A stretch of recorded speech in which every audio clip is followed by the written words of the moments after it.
Bonjour à tous, on se retrouve pour une nouvelle vidéo sur la chaîne Texamas, cette fois-ci pour parler OBS et sa toute nouvelle version 27. OBS, si vous ne savez pas, c'est un programme d'enregistrement et de streaming qui est disponible sur Windows, macOS ainsi que Linux. C'est certainement l'un des meilleurs logiciels qui existent honnêtement parce qu'il est totalement gratuit et open source aussi, c'est-à-dire que les gens peuvent rajouter des fonctionnalités eux-mêmes, ça c'est plutôt cool. Et du coup, une nouvelle version est sortie, c'est la version 27 et je vous propose de voir ce qu'il y a de nouveau dedans. Et comme d'habitude, ce genre de vidéo sur le streaming est sponsorisé par Onet Pro qui vous donne accès à un plugin OBS qui en gros intègre tous les overlays du site Oned. Et du coup, vous avez juste à cliquer sur l'overlay que vous voulez. Ça crée une nouvelle collection de scènes automatiquement dans votre OBS Studio et vous pouvez l'utiliser directement. Rien d'autre à faire. Et du coup, ça intègre l'entièreté de leur catalogue d'overlays qui, je vous le rappelle, sont animés, ont plein d'options, ont vraiment une qualité professionnelle. Si vous deviez payer un graphiste pour faire ce genre de choses, ça vous coûterait bien plus cher. Et en plus, vous pouvez changer quand vous voulez, selon vos préférences ou selon le jeu que vous jouez justement. Je vous le montrerai d'ailleurs un peu plus dans la vidéo parce qu'il va nous permettre d'illustrer certaines nouvelles fonctionnalités. En attendant, n'hésitez pas à le découvrir avec le lien dans la description. Donc alors maintenant passons à la première fonctionnalité qui a été rajoutée dans OBS. Donc comme vous pouvez voir ici, j'ai une fenêtre d'OBS dans sa version 27.0.0. Peut-être que d'ici la sortie de cette vidéo, il y aura une version de correction de bugs, par exemple la 0.1 ou autre chose, donc tenez-en compte. Et du coup, j'ai un petit overlay d'ailleurs de stream avec une magnifique webcam, comme vous pouvez voir, un fond Minecraft, parce que je suis en train de jouer à Minecraft, c'est juste une image, mais c'est pour illustrer que vous pourrez avoir votre jeu là.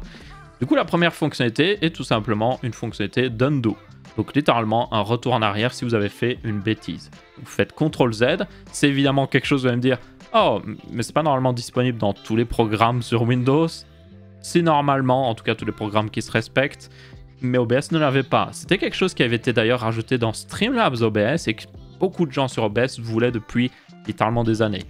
Et du coup, ça a été rajouté et ça marche très très bien. Donc par exemple, je sais pas moi, j'ai une image ici qui compose ma webcam. Imaginons que sans faire exprès, oh mince, je l'ai bougé. Normalement, vous devriez la reprendre et la remettre en place. Ben non, je peux faire CTRL-Z, ça la remet là où je l'ai mis avant. CTRL-Z, je la remets là où elle était depuis le début. Et comme vous pouvez voir, vous pouvez même faire plusieurs retours en arrière jusqu'à quand vous retournez à l'état de votre peut-être setup de stream que vous avez foutu en l'air avec quelques clics ou autre chose. Mais ça ne marche pas seulement que pour le déplacement de choses dans votre environnement de streaming, ça marche aussi avec tout ce que vous pouvez faire au niveau justement d'OBS. Donc par exemple, si j'ai changé sans faire exprès la taille, ici comme vous pouvez voir, ne faites pas attention à cette image, si j'ai changé la taille de cette image, je peux toujours faire CTRL-Z et comme vous pouvez voir, ça la remet comme elle était avant. Donc là, c'est pas juste « Oh, ça s'est déplacé, j'ai fait une bêtise ». Non, là, c'est carrément j'ai changé le format de l'image et je reviens en arrière. Et ça marche aussi avec tout ce qui est filtre aussi notamment. Donc par exemple, si je fais encore une fois clic droit, filtre et que je rajoute un nouveau filtre sur cette magnifique image et je vais mettre par exemple une correction colométrique. Alors, par exemple, j'ai fait ça et je suis en mode « Oh mince, je me suis trompé. CTRL-Z ». Ça revient à la normale. Donc ouais, ça marche à peu près avec tout. C'est possible qu'ils ont oublié de le rajouter pour certaines petites fonctionnalités très spécifiques. Donc faites attention, ça ne marchera pas toujours. Mais ça devrait marcher dans la plupart des cas. Donc plutôt génial.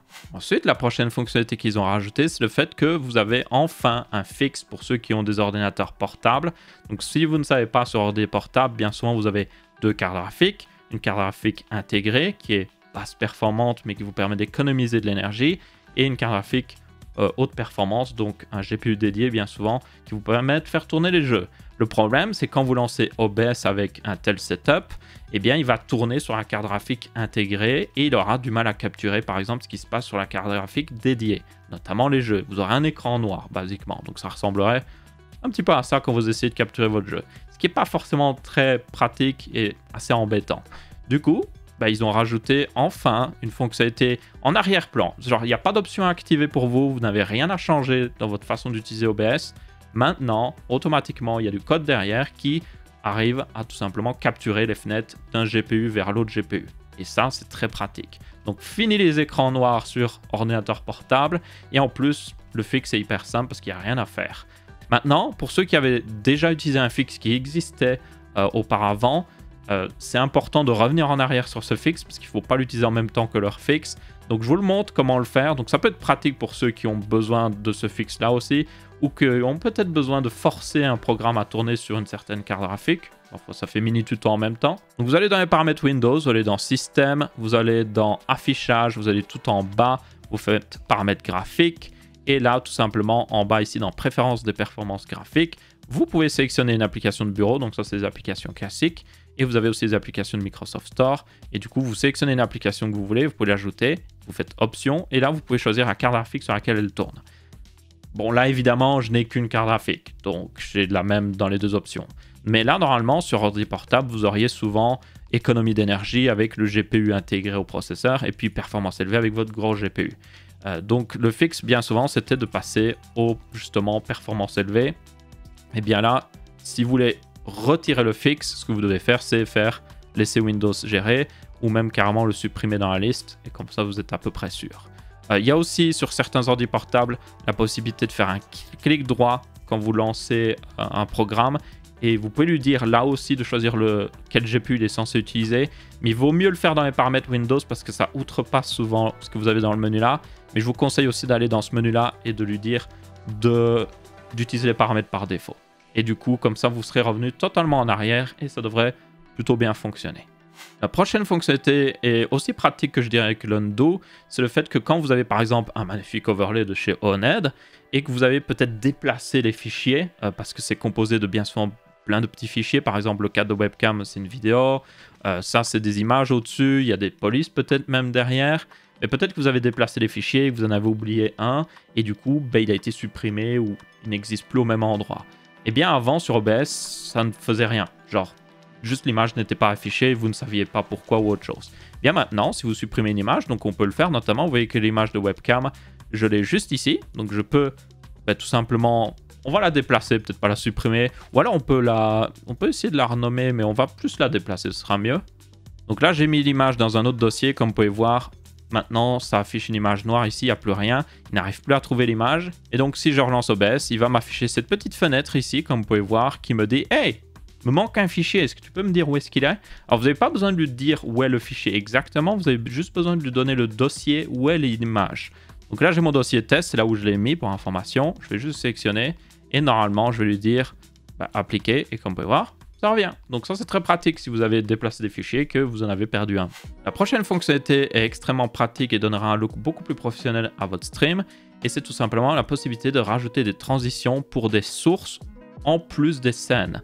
Donc dans OBS, quand vous passez d'une scène à l'autre, il y a une transition qui se fait. Donc là par exemple j'ai une transition Stinger que ça s'appelle, c'est une vidéo qui fait une jolie animation comme vous pouvez voir quand je passe d'une source à l'autre. Merci encore une fois Oned. Bien maintenant, vous pouvez rajouter aussi des transitions pour les sources directement. Parce que avant, quand vous affichiez une source, ça faisait juste ça. Genre elle disparaissait, quand vous l'affichez, elle apparaît. C'est pas très professionnel, ça fait juste genre hop, ça apparaît. Donc maintenant, vous pouvez faire un clic droit dessus. Vous pouvez aller dans transition d'affichage. Donc ça, c'est la transition qui sera utilisée pour l'affichage seulement. Il y a une autre transition pour quand ça se désaffiche. Donc ça, c'est plutôt pratique. Vous pouvez les personnaliser. Je vais faire glissement, par exemple. Je vais le mettre depuis la droite, voilà, et je vais faire encore un clic droit, une transition de désaffichage et je vais la faire vers la gauche. Et du coup, quand je désaffiche mon cadre de webcam, donc ça c'est même, je l'ai mis sur mon groupe ici qui inclut notamment le cadre et l'image qui est derrière le cadre. Si je désaffiche, vous pouvez voir que ça fait, voilà, un petit mouvement. Et du coup, ça fait beaucoup plus pro. Donc ça, évidemment, c'est très pratique. C'est quelque chose qu'au final, avant, on pouvait faire, mais qui requérait de faire soit une autre scène pour désactiver juste un élément de cette scène. Donc par exemple, votre webcam, si vous étiez en train de manger en stream, il fallait faire une autre scène sans la webcam et faire une transition vers ça pour faire disparaître de manière sympathique en tout cas. Ou alors, il fallait tout simplement utiliser, comme j'ai dit, la disparition où ça apparaît d'un coup et ça disparaît d'un coup et ça faisait pas très beau. Donc là, maintenant, vous pouvez vraiment donner un côté beaucoup plus sympathique. En plus de ça, bon, c'était déjà une fonctionnalité qui existe depuis la version 26 et même encore avant. Vous avez des raccourcis clavier pour afficher des sources. Donc si vous rajoutez une touche de votre clavier pour désafficher la webcam ou l'afficher, vous pouvez très facilement, même avec un Stream Deck, appuyer sur cette touche, ça désaffiche votre webcam, vous pouvez manger, réafficher la webcam et c'est simple et efficace. Vous pourriez même l'utiliser pour afficher par exemple vos réseaux sociaux. Donc par exemple vous êtes en mode « Oh, suivez-moi sur Twitter ». c'est @oreniasama et vous appuyez sur une touche de votre clavier et ça fait apparaître un petit truc Twitter et du coup ça l'affiche aussi longtemps que vous voulez et puis après vous rappuyez, ça le désaffiche. Très pratique. Du coup, yep, ça c'est selon moi l'une des meilleures fonctionnalités. Pas forcément la plus utile pour tout le monde, mais ça donne un look beaucoup plus professionnel à votre stream. La prochaine fonctionnalité concerne Mac. Je n'ai pas de Mac, donc je ne peux pas vous la montrer, mais ils ont tout simplement rajouté la possibilité de rajouter des fenêtres de navigateur dans OBS. Donc ça, c'est quelque chose que vous avez déjà sur Windows et même Linux, il me semble. Vous pouvez par exemple rajouter votre chat Twitch à côté de votre retour de stream. Comme ça, vous pouvez admirer votre chat pendant que vous êtes en train de streamer. C'est aussi quelque chose qui vous permet d'afficher par exemple la dashboard de Twitch directement dans OBS. C'est pas affiché dans votre stream, c'est affiché à côté pour que vous puissiez voir. Et bien ça, ce n'était pas possible sur Mac, et bien maintenant, ça l'est. Pour ceux sur Linux, vous avez aussi une nouvelle fonctionnalité, et c'est tout simplement le support de Wayland. Wayland est un système d'affichage de fenêtres sur Linux qui est disponible, il me semble, sur Ubuntu à partir de la 21.04. Et du coup, vous aurez besoin évidemment d'un système d'exploitation Linux qui supporte Wayland, ou en tout cas qui a Wayland installé pour l'utiliser. Et du coup, ça vous permet de capturer des fenêtres Wayland, tout simplement.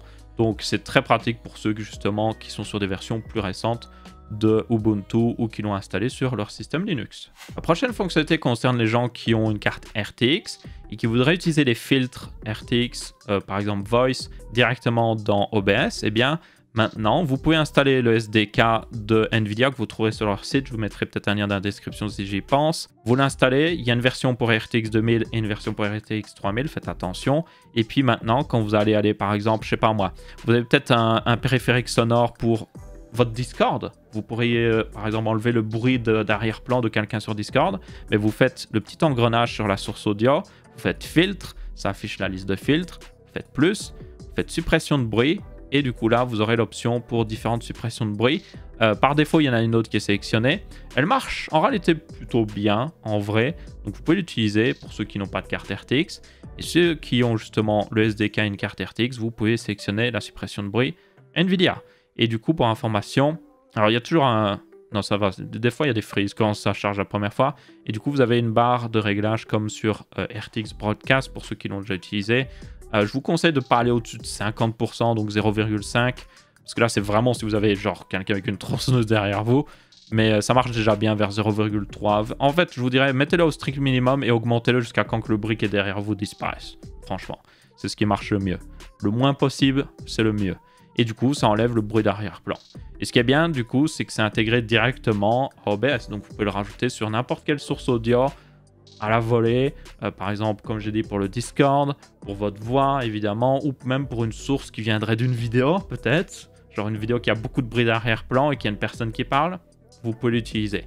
Et du coup, c'est très pratique par rapport à RTX Broadcast où c'est limité seulement à votre micro ou à tout l'audio de votre bureau. La prochaine fonctionnalité est tout aussi pratique, mais malheureusement, je ne la maîtrise totalement pas, donc je ne peux pas vous l'illustrer. Mais en gros, ça vous permet, quand vous faites une transition Stinger vers une autre scène, donc c'est ça une transition Stinger, vous voyez que ça fait une vidéo qui cache tout et puis qui réaffiche tout, si je rechange encore de scène, voilà. Et bien, pendant que cette vidéo s'affiche, en fait, tout ce que fait OBS derrière, il joue la vidéo et ça permet de cacher juste une transition toute bête où ça, genre, switch d'un coup vers l'autre scène. Et bien ici, maintenant, vous pouvez faire en sorte que les deux scènes soient affichées en même temps. Donc par exemple, vous pourriez avoir une transition Stinger qui est une TV qui apparaît et déjà la prochaine scène apparaît sur la TV pendant que l'autre scène est toujours derrière la TV. Puis la TV peut-être zoom et vous avez la nouvelle scène qui apparaît à la place. Donc c'est extrêmement pratique en vrai. Ça permet de faire vraiment un overlay de stream beaucoup plus professionnel. Et je vais être très honnête, ouais, c'est quelque chose d'assez avancé. Donc c'est pas pour quelqu'un qui débute en streaming, selon moi. Même moi, j'y arrive pas. Faudrait que j'y regarde. En réalité, ça doit pas être hyper complexe non plus, mais très pratique en tout cas de l'avoir dans OBS. C'est le genre de fonctionnalité que vous avez plutôt dans des programmes professionnels. Et OBS est gratuit. Une autre fonctionnalité qui est très spécifique pour ceux qui en ont besoin, c'est dans les paramètres avancés, vous pouvez choisir l'espace de couleur. Maintenant, vous avez un réglage pour un espace de couleur sRGB. Donc ça peut être pratique pour ceux qui en ont besoin. Ne le mettez pas juste pour le plaisir de le mettre en vous disant « Oh, ça doit être mieux ». Vous devez seulement le mettre si vous en avez vraiment besoin. Une dernière fonctionnalité assez pratique qu'ils ont rajoutée, c'est que vous avez un petit bandeau maintenant pour les sources. Donc par exemple, si je clique sur image, vous voyez que ça me dit « Oh, mais l'image, elle est située ici ». Et je peux cliquer sur propriété directement.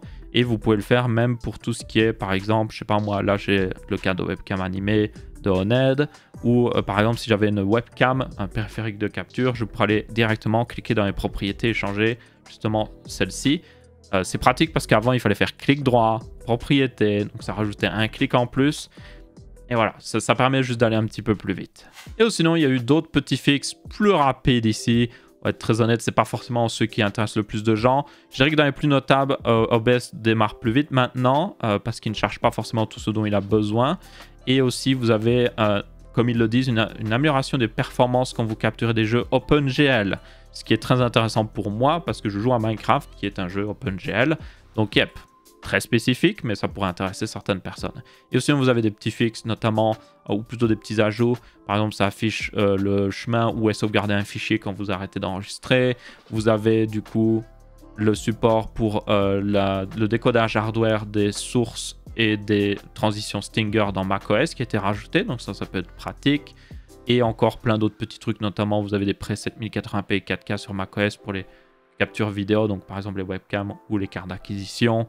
Il y a encore d'autres trucs. Aussi, vous pouvez rafraîchir un dock browser. Donc, c'est un dock que vous avez mis à côté de votre fenêtre de stream.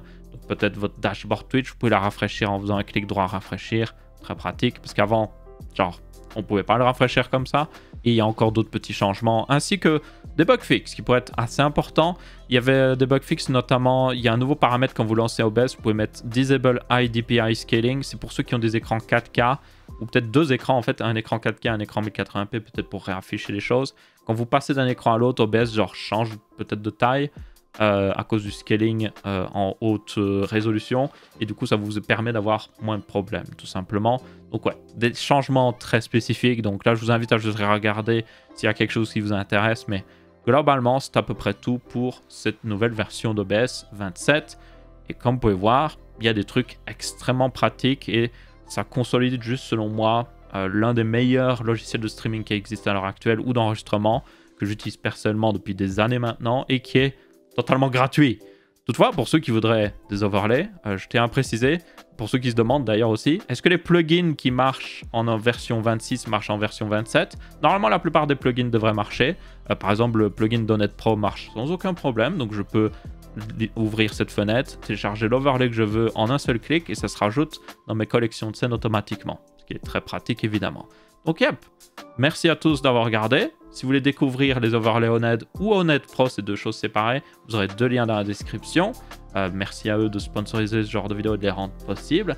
Merci à vous d'avoir regardé, j'espère que vous avez bien apprécié, que vous avez trouvé cette vidéo utile. Si c'est le cas, vous pouvez laisser un petit pouce bleu. Si ce n'est pas le cas, vous pouvez laisser un petit pouce rouge. Et n'hésitez pas à vous abonner pour voir de prochaines vidéos dans le genre sur le streaming. Merci à tous et ciao ciao.